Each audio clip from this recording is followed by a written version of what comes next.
Here. Chair Alaska. Here. Director Shirley. Here. Director Pete. Here. We have a forum. No communication, if we have no public, therefore no communication. Approve the February 1st, 2023, finance committee meeting minutes. So moved. I actually, there was,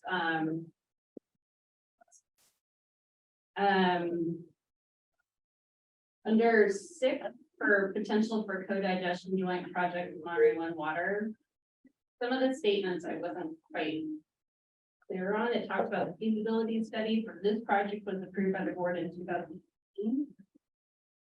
But I mean, we talked about the co-digestion project. I know part of it is aligned with the feasibility study, but it's also separate. And I talked about M1 Water joined the study in 2021. I just want to clarify those statements. And it said the board approved an 18-month pilot project in 2021. I don't remember. Do those statements coincide with our conversation with co-digestion? I don't. So, the vision for the feasibility study, was brought to this board, in 2018. So this board approved the vision of the feasibility study. That, the board's approval directed staff to engage M1W to onboard to that decision. They did that in 2021. The two agencies formed an ad hoc committee in November of 21. They endorsed an 18-month plan with some funding from, and that was brought to both boards in January of 2022.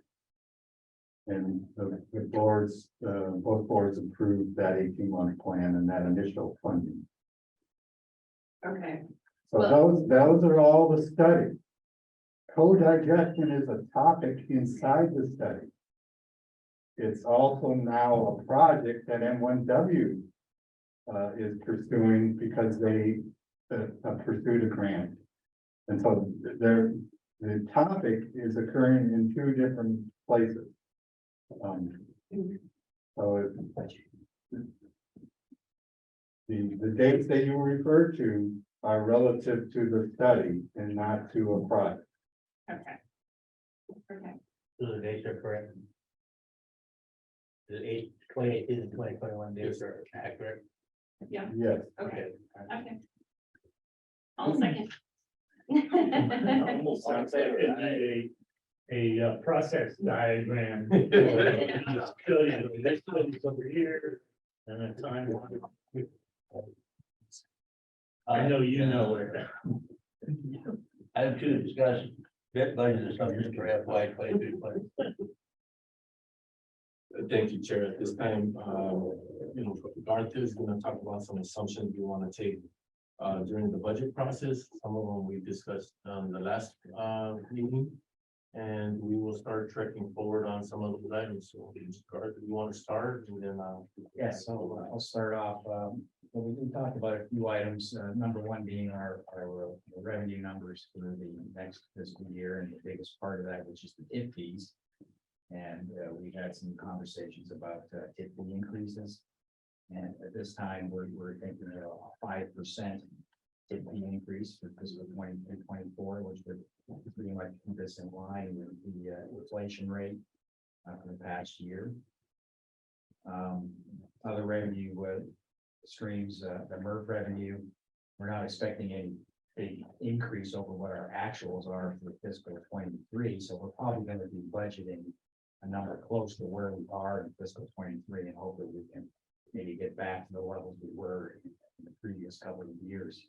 But that's kind of an unknown. In terms of our expenses, our headcount, we're looking at adding one heavy equipment operator on the site. And then we're also looking at giving a stipend to two of the site supervisors, operators, Since the volume of activity seems to have picked up there, and they've got a lot more stuff to do than we have in the past. Define stipend. It's an additional amount of pay to them. You know, just increase their pay by 5%. Bring them up slightly higher.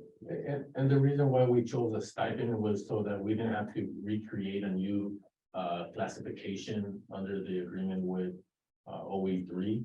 And we felt it's an advantage for us to just pay a stipend, because if, for instance, Director Sherby had chose, I don't wanna be the lead anymore, we can do that without trying to redo a classification. We just remove the stipend. And then we look for the next person that wants to take on those lead category positions. This is an item that we heard through discussions with our heavy equipment operators. Is we have landfilling going on for about 12.5 hours a day. And sometimes the landfill supervisor is off working on maybe road or engineering roads, the slopes, any of the covers that need to happen for the water. It may not be readily available for direction for site crew or any supporting staff that comes up to the operation area. So we would essentially pay the first shift lead for 8 hours, and about the second shift lead for about 4.5 hours of their shift. So it's not a total of 16 hours, but the stipend was an easier way for us to accomplish what we wanted to do and get someone out there to lead and guide while they perform the functions, without having to recreate a new category. And then if for some reason it doesn't work out, it becomes a difficult challenge to get them off that schedule that has been designed. But the act of removing a stipend is not considered an adverse personal action. It is not if the person renders it on their own will.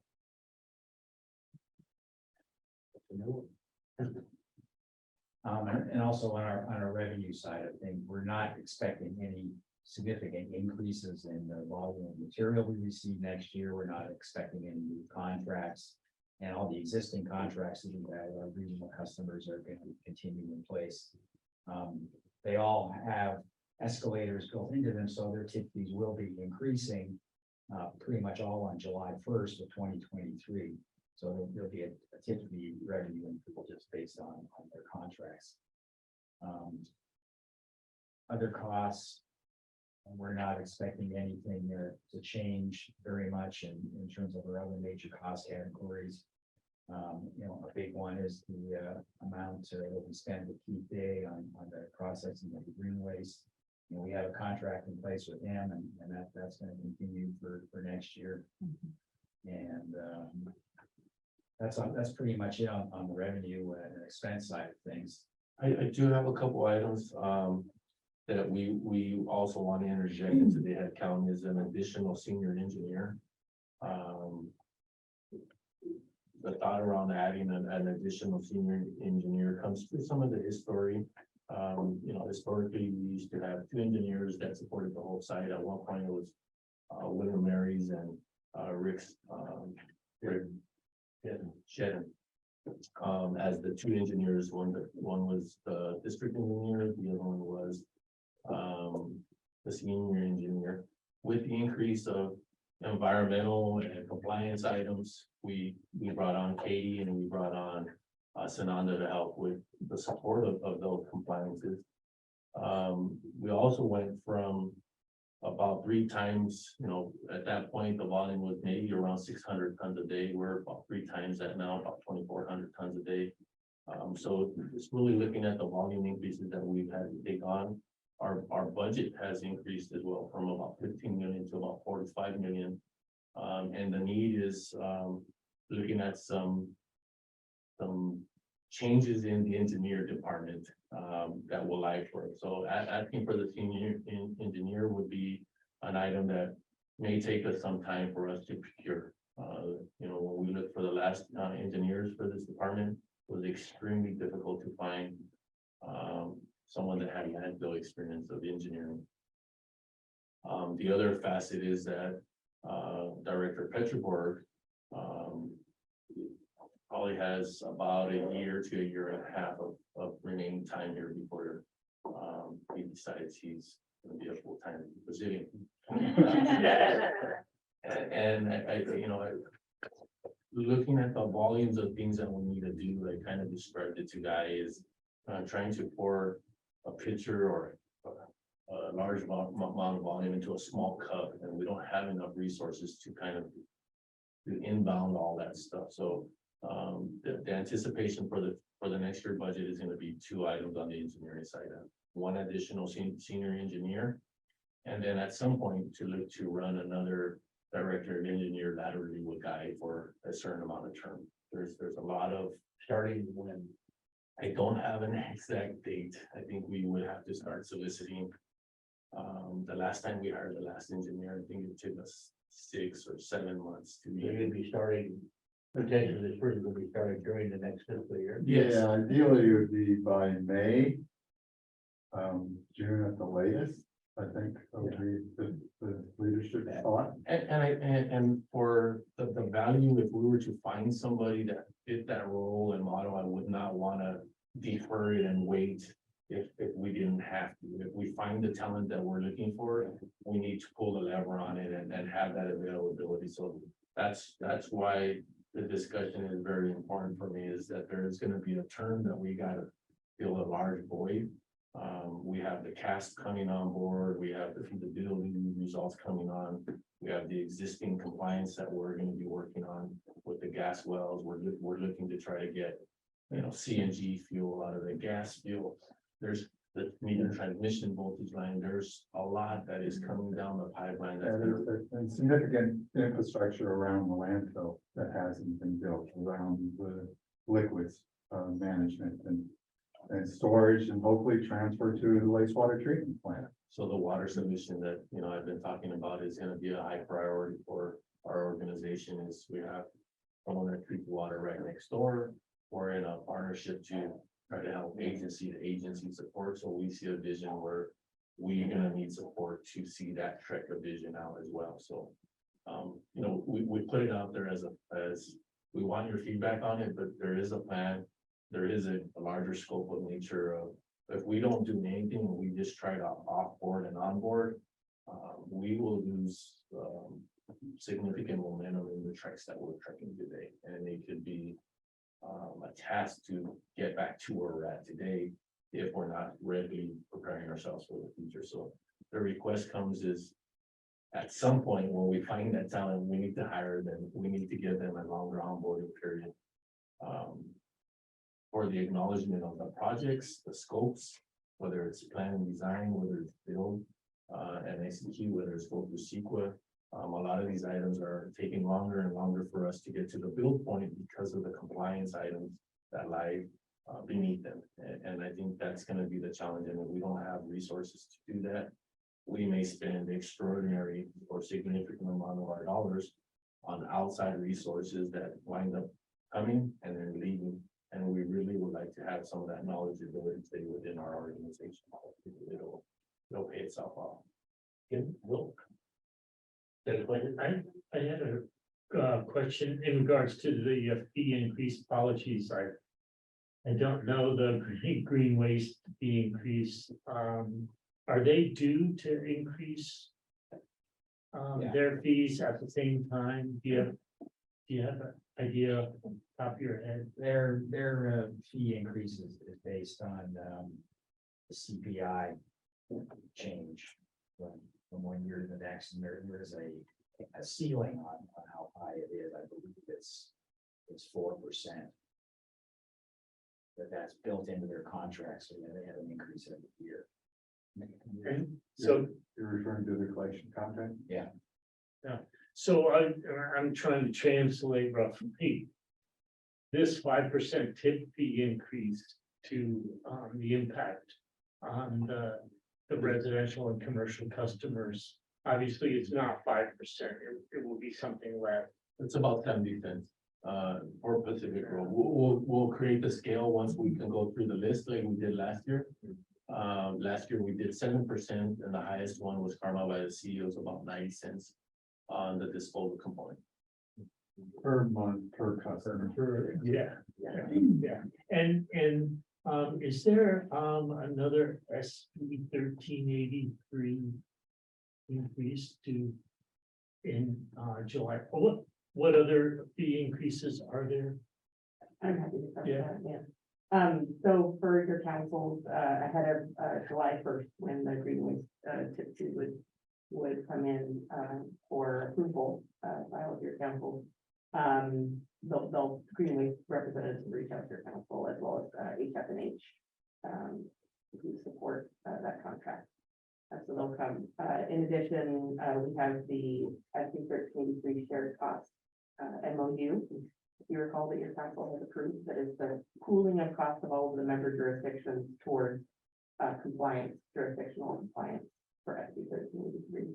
We expect those costs to be similar to previous years, so no increase, but static at this point. Oh, no increase. I don't Zero. expect an increase in that area. Yeah, or if there is, it might be very, very nominal, nothing significant. That'll come before your councils also and to this board first for approval. Well, it's easy to approve no fee increase. Yeah, it should be in line with previous years. Yeah. All right, thank you. And I was wondering, so just obviously, just my curiosity about water from the district going over to Monterey one.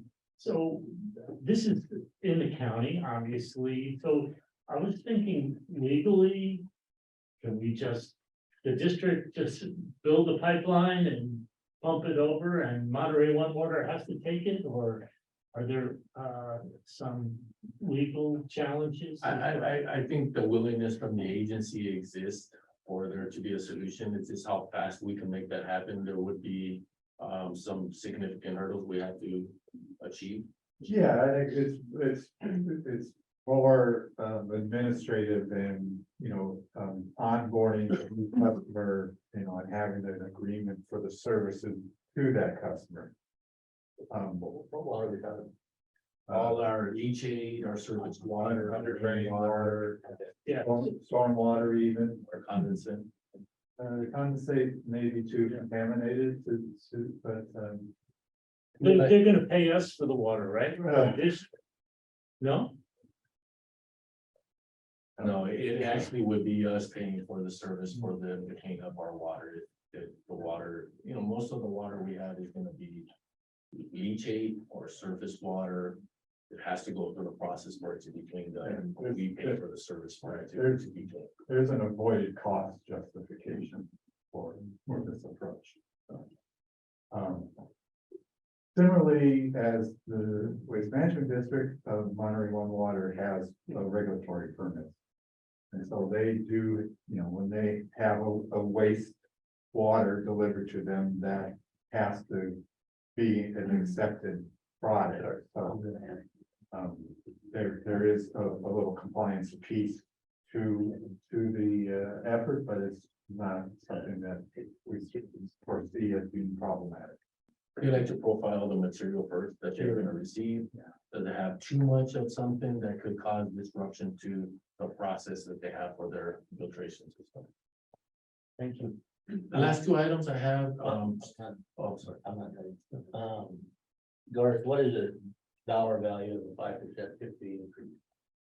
It's probably in the $2.5 million range. And I ask only because the last couple of years, we've run a significant surplus in 50 income and revenue.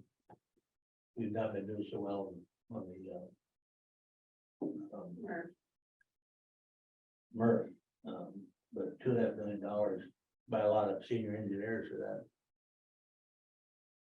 Just curious why, I guess the question rolls around my mind is we've been running a surplus. Now we want to increase the to have even a greater. Well, it's not a greater surplus. I don't think when you have a loss in revenue of tip fee and the MERP of about $2.2 million to date. You also have a couple items that we entertained in the past, which is a post-closure reserve that we would want to initiate and enact. And the last item I had on the discussion of revenues was do we have an appetite to increase our C and D? So we can get it processed outside of the district or have the option and ability to look at that. That results in savings, does it not? If we're not processing it? If we are not processing it and we're not paying for a net negative dollar amount. So right now, under what we have observed and seen is our C and D tip fee is $70 a ton. You know, we're still not in alignment with the Zanker facility on a final number, but it is above the $70 per ton, so that would yield us a net negative process for them to process for us. So at this point, I'm not willing to entertain that, but if we can narrow down the bridge where it's a little bit closer to where our existing tip fee will wind up after an increase, then we can support getting those hours out of doing C and D here, apply them elsewhere, and then get the C and D process elsewhere and get a bigger diversion number at the same time. And give us a little bit of space out on the pad area. Or if your estimates for at the end of this current fiscal year, adding up all of our costs and revenues and expenditures, are you anticipating a surplus? We had a profit, yes, yeah. We will be very close to our budgeted number, hopefully. We started off the year quite strong, getting in a budget, and then I keep picking on the MERV, because the MERV has really been delivering when it comes to revenue. We've been sort of whittling down our over budget net income, so we're getting closer to our budgeted net income for the year. But I expect by the end of the year, we'll be added very close to our budgeted income. The last item I forgot, Jay just reminded me, is the labor negotiations that we have that will apply some dollars there as well. Okay, I'm just trying to get my head around the fact that we're making money, but we want to get even more money. And so, Well, a big item as well, and you touched on this, Felipe, is our reserve that we set up. Last year, we established a capital reserve. We wanted to do a closure, post-closure reserve. And so we want to maintain those and keep those growing. So that's where part of our net income will get diverted to or classified as. It kind of justifies why we make as much money as we do. We did entertain looking at some of the inflation and the fuel rate. But because we lie in the black, in the positive, I think that's where we're conservative in feeling that, hey, if we just can comply with the CPI, will yield whatever the result is in this year. We'll see where we're at next year after we directly get impacted by the fuel, the equipment, the parts, the things that we need that are harder to get as well. So sometimes not getting them on time causes us to leave a little bit of in our expense line. But I think this is the right track for us to do. We'll get an evaluation as we come around in my third fiscal year. And we may now be in a position where we don't have these funds that we want to start contributing to. They'll already exist, and then we can see, is there anything else that we have in our horizon that we can foresee? But right now, I'm pretty fearful on the cost of parts and the cost of fuel, and then just our labor, where that's going to sink in after it all settles in. And we're not quite done yet. And I still see the stock market and a beating erratically where we're going to wind up at. Some stability for our organization will be with this increase. we're not approving it, we're just discussing it, right? Yes, these are just components we'd be filtering them in there, and any other things that we might have missed that you guys feel are important for us. We'll get those. Like the business value and post-closure funds, so we will start squirreling away. Well, right now, we have $1.5 million, and that has been established and put in place for many years. That number hasn't changed. Nobody's really looked at it. $1.5 million total. Yeah. So we want to look at it more closely and come up with what a more realistic estimate is of what the post-closure costs are, and start building up that reserve. I'm sure that's gonna be a slush, because this place is never gonna go. I hope so, I hope so, I hope that's the case. I don't think this place will ever close. But I'll be dead. We'll say you're right. Should have let it like. If we're here. Never is a long time. Lee was referring to, resource recovery. Yeah, we're processing We're recyclables. gonna go back at the bottom of 1, 2, 3, dig it all up again. Yeah. Mining the rock. Well, thank you guys for your attention on this one item right here. It's a big one for us. Okay, number 3, update on draft white paper. At this time, we have received feedback and we're working with the draft editor to narrate and edit some additional components in there. We wanted to bring it back to let everybody know here that we haven't lost track of the white paper. It is equally as important. And mainly because we're onboarding a few new board members as well. I think it helps with the public when they ask questions, we're able to, give our public representatives also the document so that they can kind of share that knowledgeability, the history, where we're at, why we do things the way we do them today. So we can stay in the black, like Neil says, and stay open forever, I think is a good view of what we want. Guy, any additional comments on the white paper other than what we're doing it back at the next meeting? Yeah, some of the comments, have, if you recall, the white paper draft was a rather high level document. It was state and county kind of level of presentation. And a few of the comments had interest in what it meant to the district. And so that identified the second piece that hasn't been prepared yet, which is continuing the discussion around the district level. Those higher level topics, what does it mean relative to the district operations? And that's the piece that would come back in addition to all the addressing the comments that were received for the original. Why are we doing it?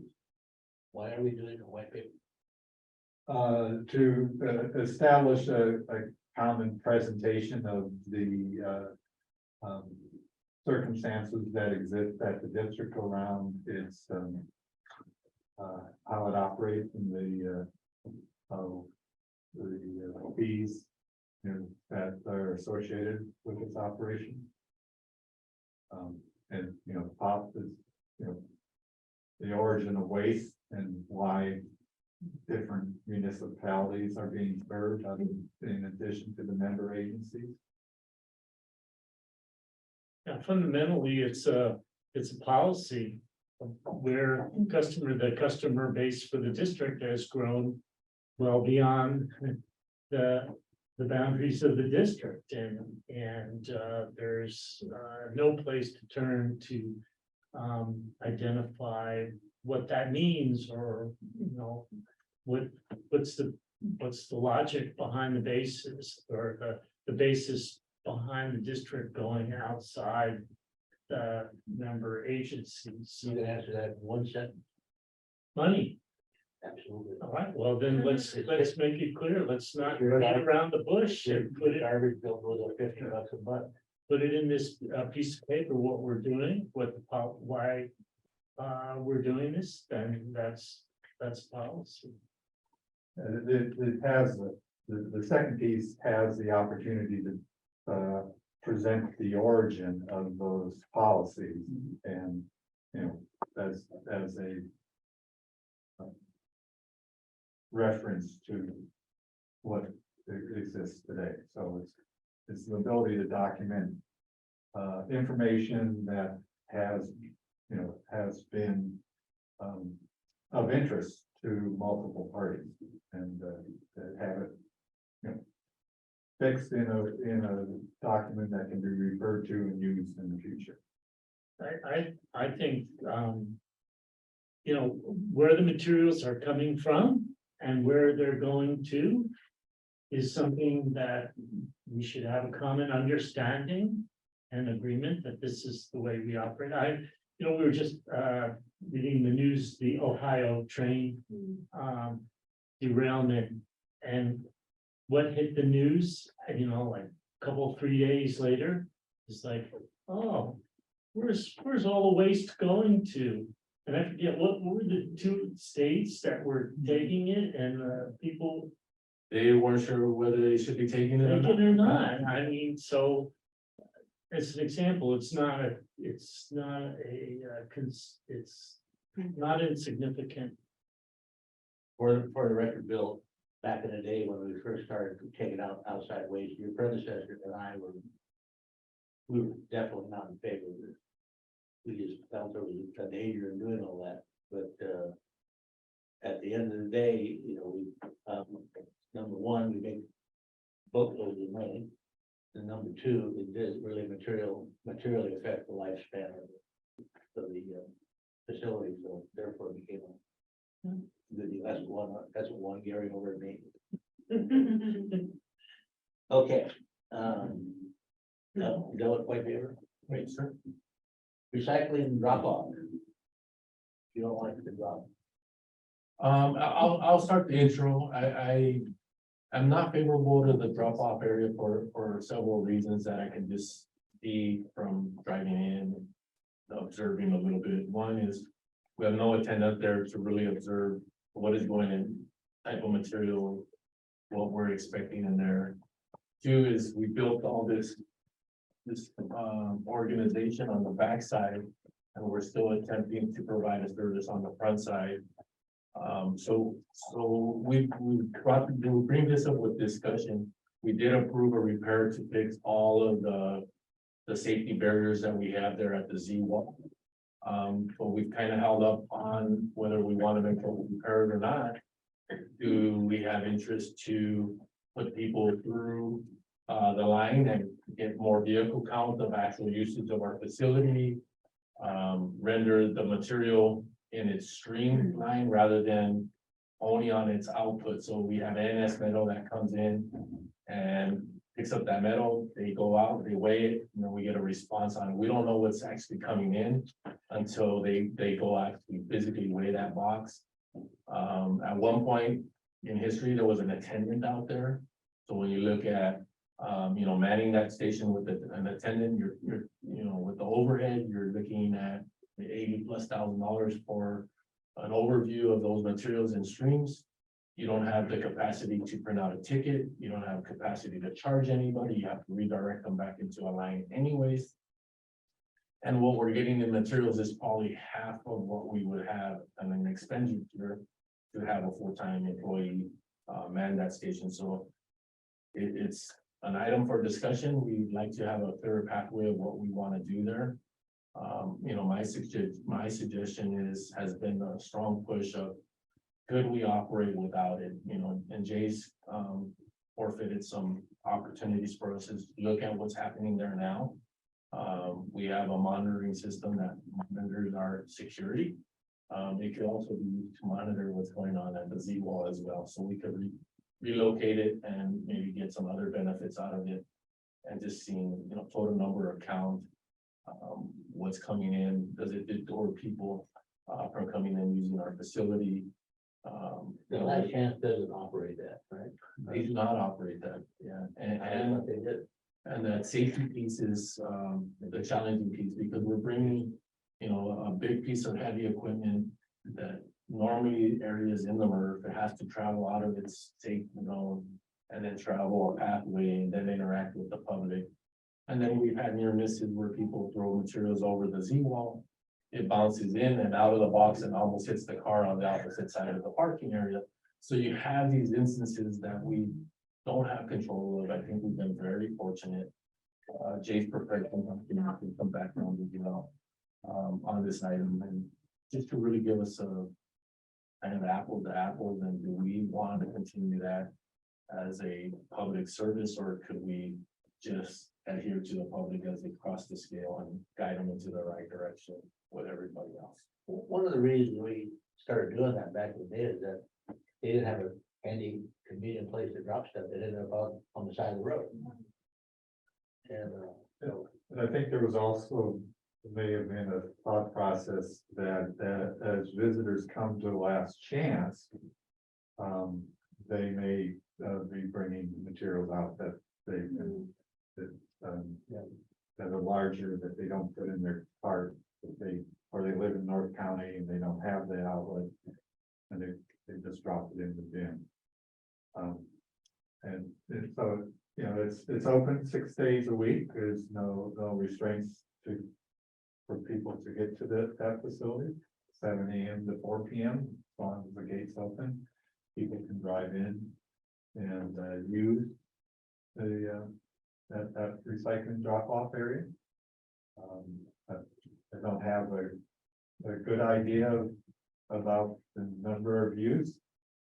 I don't perceive it as a large number, but I think it may be a dedicated, or made up of a fairly dedicated constituent that likely will not be happy of any changes should there be any. It's relatively pretty tiny compared to the operation here. Some of the issues with contamination or people just throwing things in, having it bounce out, like were those issues when it was staffed? I'm not sure, because I was not here when it was staffed, so I mean, maybe Guy. So it wasn't full-time staff, there was a shift staff, so they didn't quite make the 7 a.m. or 4 p.m. as I remember. I remember one full-time individual, but I'm not sure that they were here 6 days a week. So they had a full-time, but 7 a.m. to 4 p.m. Yeah. It's not 8 hours. Mhm. So that's the part that wasn't, they had an 8-hour shift, that was 5 days a week, and so there was some full coverage. Mhm. And during the presence of the staff, they were constructive in redirecting contaminants to the proper location. But when they're not there, that opportunity doesn't exist, and so there was still some contamination during the off hours. I think the big beneficiaries of the program are some of like the plumbing places. We see it, you know, Wilson's Heating Company come and dump 15 water heaters into the metal bin, and you're like, well, we could just capture it and still direct them in the right place. So I think that's kind of the thought process is we built all this for it to handle it. And we still want to provide something up front. It's like if we were to say, let's put some dumpsters at the front gate so they don't contaminate Lapis. And we get a bunch of, we don't know what's happening. And I think that's the challenge. And is it worth the effort for us to man it with a full-time person, knowing that it's not going to yield, you know, even to cover that expense? is it possible that we could put it back under the umbrella of the Last Chance? I would say yes. I think we probably could talk to Last Chance and, you know, do we put something around it? But then what's gonna be the incentive for Last Chance, I think is gonna be the question that we may receive back from Last Chance. So what you have in your packet that I gave you is the volume for last year, so, you know, we hauled out 392 boxes, for a little under 1,000 tons. The first picture in your packet just shows what it looks like. The area, we got the big roll-out boxes. The metal is direct hauled to the metal processor. The plastics and the cardboard are taken over to the MRF. There's a couple of things. Some, you know, people will just drop off. It's currently it's a self-serve honor system. And so, you know, we get people that just go leave a TV, a couch, non-program material. You know, see the gates that we have and how damaged they are. Our plan is to build a more robust gate system, which might require a little bit of funding.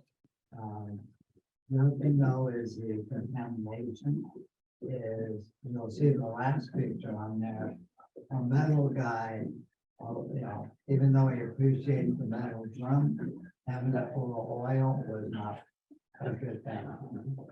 So when they went to crush it, it's good, we'll get mattresses and the cardboard, we'll get trash, but the milk takes care of that. The other thing though we get, as Felipe mentioned, some of the overflow from the boxes or people missing the box and the throwing stuff over. If you'll see in that first photo, Last Chance parks their customer cars right by those boxes. And so the damage there, we've asked people not to go into the boxes. We found them in the boxes pulling out something that they thought was some value they had to have. So we have that, so. Like I said, we have a couple options. One, we could, temporarily put one of those surveillance cameras, kind of like we did for Last Chance. Once you put that up there, kind of kept people away for Last Chance. Maybe putting it there for a while will keep people honest, if they see that there aren't candidate camera. So, or, we're fully staffed at the MRF, the transfer station. We have someone there. Whenever we're open, we have somebody there. We can direct all that volume over there. The drawback is they have to do scale. So just looking to see before I go spend $40,000 on gates, just want to make sure that that's the direction we want to go. If you close we stop doing it, you'd have to do some physical rearrangement, put the fence up or something. Yeah, it wouldn't be gates, Yeah. it'd be a fixed, metal barrier. It would look like the gate, but would not be, movable. Billy has something. Sounds like no free lunch. Sounds like no free lunch. Yeah, and we could do stuff with the space, right? We have the electric charging stations, we only have a few. The state's giving out more incentives around more electric vehicles, and we have more stations here. It may entice a few more of our colleagues here to go electric vehicle and create more some electric charging stations, which could be appealing for Last Chance. I think Last Chance used the dumping as a curb appeal to what they were doing.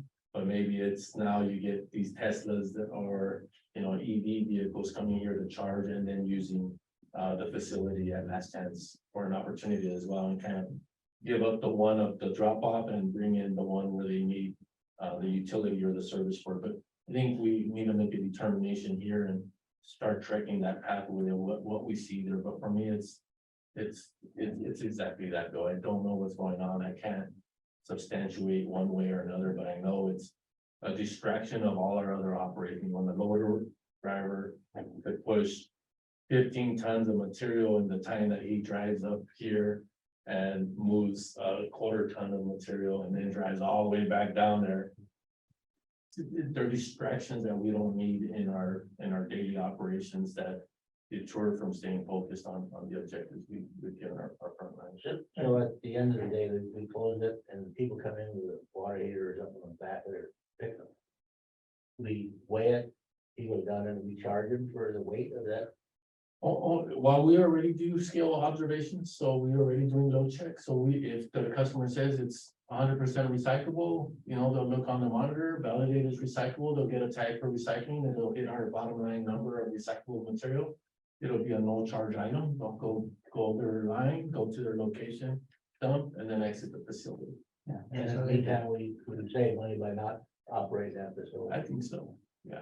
And having to manage, it's a daily occurrence. We're always doing something over there. We're doing something that, wasn't done right. And, to believe it, they went through the scale, that code that you see, the free cardboard, free plastic, that's the code that the scale out of the sends with you. So that would be a no charge. Sounds like the way to go, and it's too bad, but. Well, Well, free lunch. And we capture what is chargeable along the way, so when people think, oh, all this is recyclable. Well, yeah, maybe. Or maybe not. You've got that 30 gallon barrel of engine oil that you got to see better. Yep. Yeah, because like that dresser, that couch, that lab chance doesn't want. And they'd have to go to the scale to dump it. You know, they just drop it by the box. Okay, leave it there, and then we're having to call someone saying, hey, there's like 5 pieces of furniture in front of the dumpsters. Okay, well, now we own it. I mean, they got here to the district, I mean, they've got 98% of the way to the right place, right? It's just that last 2%. And we could run like even potentially a trial period and kind of get feedback, you know, how much people balk, or do we just say, fill the Band-Aid off and let's move straight forward with that vision? Yeah, if there's some way to collect some data or understand these, we've used it before and it's super easy. I mean, don't have to go through the line, and so, The water heater makes a lot of noise when it dumps up into an empty dumpster. yeah, I don't remember what we were dumping, but, it was very easy to just try that, but not. Is this is this an item that would have to be approved by the full board, or is that something that we could not necessarily do? I would feel comfortable going through the whole board. I'm not sure if there's a pathway of not going through the board, but I feel very. It's a public relation. It's currently an existing public service, and so that's the topic. And you're not eliminating the service, it's being modified. Hey, to your point, if we were to just start this on a temporary basis, just to kind of see what shakes out, then, not necessarily act to stop, to close it right now, but to move into this transition period to see what the results are. We can always back away from the criteria. From a PR standpoint, I would recommend collecting data first and then making a decisive action. I mean, you already have. Yeah, data, if right? that's sufficient to make a decision for the board, then that's, there may be other factors that would be considered. I think there's like a notification, we would want to do a period of notification, so usage would continue for at least, 30 to 60 days. We can monitor during that time, plan for closure, and retrieve feedback of negative comments of, okay, we can expect this, we can expect that. If we have, a long line at our next board meeting, that may be a reason why we decide to stay with that service. And we don't see a lot, we see, some little bit of impact, and we may expect to go ahead and seal the deal on a closure. But we'll come up with some more ideas internally with staff, we'll present them. We just wanted to see if it had some support around looking into it. Yes. Yeah, I'd be just interested to know if you have any idea who's using that service. And, because I do worry about people just dumping, if they're looking for a quick place to dump, and that's not there, they'll find something else. Yes. We can get that from the surveillance plan. We can move that camera system over and get that. Yeah. Thank you. It gets a lot of use because I've always seen there's always 1 or 2 or 3 vehicles there. I mean, I've never hardly ever driven by that no one's there. So it's, you have to think of that impact, those people moving over to the line. Yep. But I think giving them notice and trying to deal with it, and if it doesn't work, just move to the line. Okay, so We'll come back with some more items on this. All right. not go to the board just yet. No, we won't take nothing away. This is the sound game. So I'll bring my mattress to the next board. So, That's our next session.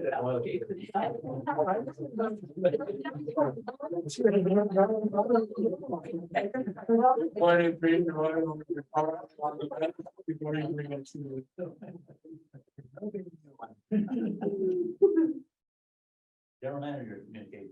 I only have a couple today, Chair. One is save the date for the SB 1383 workshop. ReGen will host a workshop on Senate Bill 1383 for elected officials, board members, city managers on June 9th from 9:30 to 12 p.m. So we're a little bit ahead. I'll continue to bring this item as a reminder. Will be, what governmental agency will be there?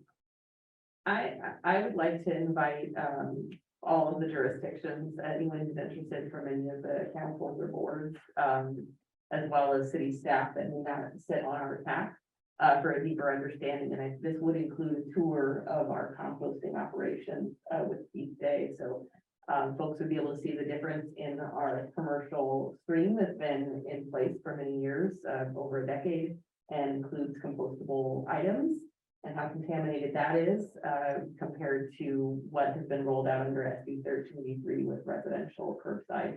And that just really allows people to have a deeper understanding of why we built this program and really the end market of those single family and multifamily food scraps going into local agriculture and creating that circular economy. And then we've asked this from some of the requests of substance around 1383. Why we do one thing, why won't we do another? Mhm. Why don't we have a stream can for just that because of the expenses behind? But I think for that to materialize outside of the representatives that come here and sit on our dais with city manager involvement, folks that are getting these questions on a daily basis, maybe even staff or public works folks can have an idea of what this Senate bill means and the impacts that come with it on a yearly basis if changes are going to continue to happen moving forward. So I think this is a great framework so that you don't have to field all the questions. You can have someone from staff knowledgeable around 1383. This will be the first of probably some more future workshops that would come down the line. The target audience would be the community you serve. Yes. What's the time frame on that again? You. On June 9th? June 9th from 9:30 a.m. to 12 p.m. Do you know what day that is? I don't off the top of my head. I think it might be a Friday, try to do it on Friday if possible, but. This is Friday. Friday. Thank you. The next item I have is we performed some site tours. I'm pretty excited about it. We started, had a strong desire to get all our employees to tour the facility, other than the tour that they get right into their direct work function. And we had 2 tour buses come in last week, and we also had representatives from Senator Ana Caballero's office tour with our team, which was pretty exciting. We had some high representatives, and then we had our frontline workforce, and we toured all the areas that they might not see in their everyday work environment. And so the gas plant, future projects, what's coming down the pipeline, future initiatives, how they can see a bigger representation of what our organization is providing to the public. It was a great success. It was about an hour and a half long tour. And it created a lot of excitement around other opportunity other than what the immediate job function may be for that employee is. You have interest in gas, well management, van filling, heavy equipment operators. We do a lot of that, Jay. We get people from the work that wind up being heavy equipment operators. We're, going to be changing over our composting functionality. So it kind of raised a lot of eyebrows is, wow, we got all of this under our umbrella and the opportunity that comes with it. I was pretty excited about that. Yesterday, we conducted module 2 of our leadership development.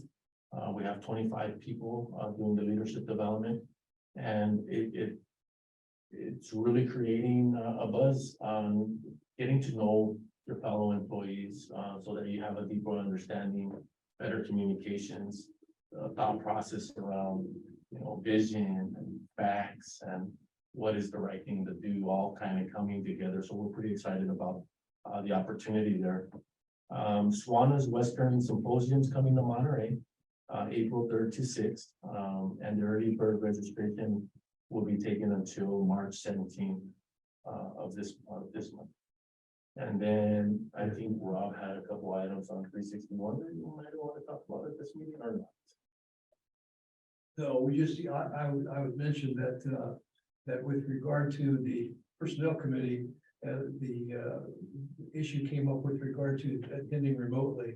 And I had made a mention at the last board meeting, when we were discussing 2449, that it was my opinion, I believe that even with AB 361 being set aside, that the resolution by the Monterey County Health Officer with regard to social distancing, particularly for legislative bodies, was continuing. And I checked, it is still continuing, and I assume that might be the basis that we could still have with appropriate steps taken. You can still do remote conferencing and teleconferencing under the guise of that. Ida and I talked about it yesterday. I did some further research and oh my gosh, no, I was wrong. It requires both. It requires both there has to be the governor's emergency statement in place, as well as the necessity for the order from the health department. So that was my mistake. I sent an email to Supervisor Askew and said that, you know, that if she thought, I had thought that she could possibly, there'd be a way that she could participate remotely in the next meeting, and that I was wrong. And so hopefully she'd be able to attend the meeting in person, or that the only other option would be, I said, if by chance you are remaining away from the meeting because you need to participate with childcare, then you'd fall under the 2449 just cause reason. But so I don't know if that's the case or not. But I at least wanted to get it to her last night, and I felt very bad, and I apologized profusely for hopefully not misleading her and inconveniencing her. The fact that Newsom lifted the emergency order for the whole state of California, does that affect yesterday? Has affected yesterday? Yeah. The state of emergency for California, does that play into any of it? That ended yesterday. Yeah, and so the county's policy no longer has that as support. And that's what Rob is saying, that the state first has to have the declared emergency, then the county can overlay their policy on it. And the two are together, but once the state removes its foundation for the county to have a policy, then the county policy goes away.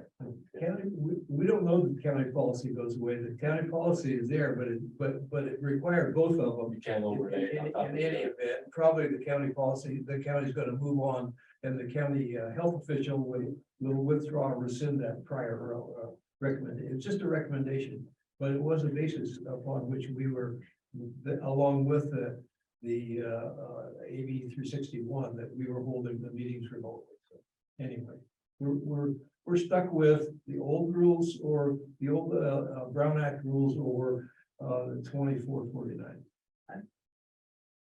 It's just on that point, our city attorney, thinks that we're working under AB 2449, not the old Brown Act rules. I know you just mentioned it now. Right. So, just to let you know, there's apparently a difference of opinion on that topic. So Whether the old Brown rules still apply?